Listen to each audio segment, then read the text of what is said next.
My name is Kamellia Kellywood. My boys are Gabriel and David Jr. So Gabriel is 11 and DJ is 9.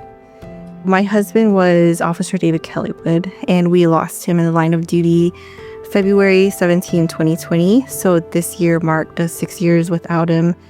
Feels like forever, but when I look back, it's like it just happened again, you know? I knew from the beginning when I had first met him that law enforcement was his calling, and he started off with Department of Corrections in Florence.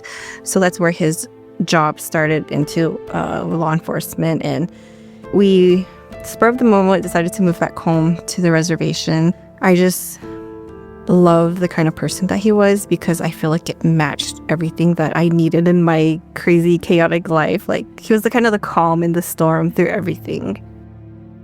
The day before, we had a perfect day. It was the most perfect day we've ever had.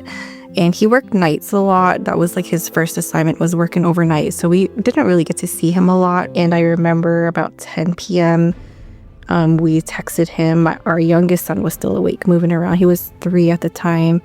So 10:30, I got the last message from him where we told him, like, be careful, we love you. And I think he was killed about midnight. And we didn't get the knock on the door till about 2 in the morning. And I opened the door, there was an officer standing there, and I couldn't think. Like, I was just, my mind went blank. I was like, I couldn't breathe, I couldn't think. My kids were sleeping upstairs.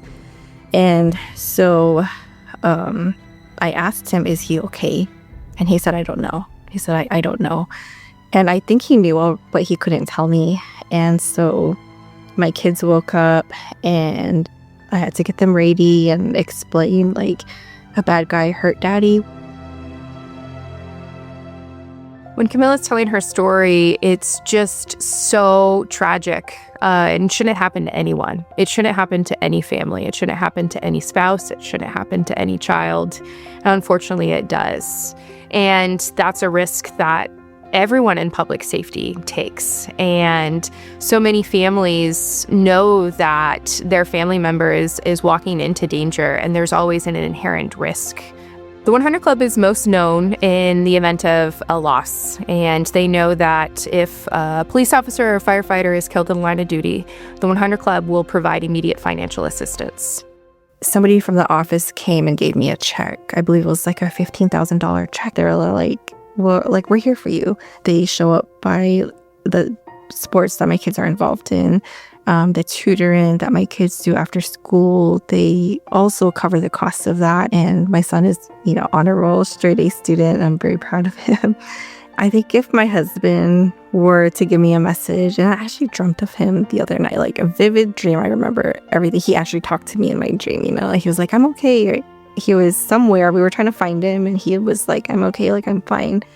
And so that reassured me, like, he's okay, And I think he would tell me that he's proud of me because everything that I've had to overcome and endure to get to where I am, and it's not shared all the time everywhere publicly, but it's been a very hard journey to get here to this point. And I think he would also be proud that my kids are healthy, happy, and loved, and that they are involved in any way that they can be in sports and school, and that I show up for them. And thankfully, I have the opportunity to be present at everything. Before I left my job, I worked in research, infectious disease research in tribal communities. So I would want to go back and do what I did before. My whole dissertation focuses on the tribal response to COVID.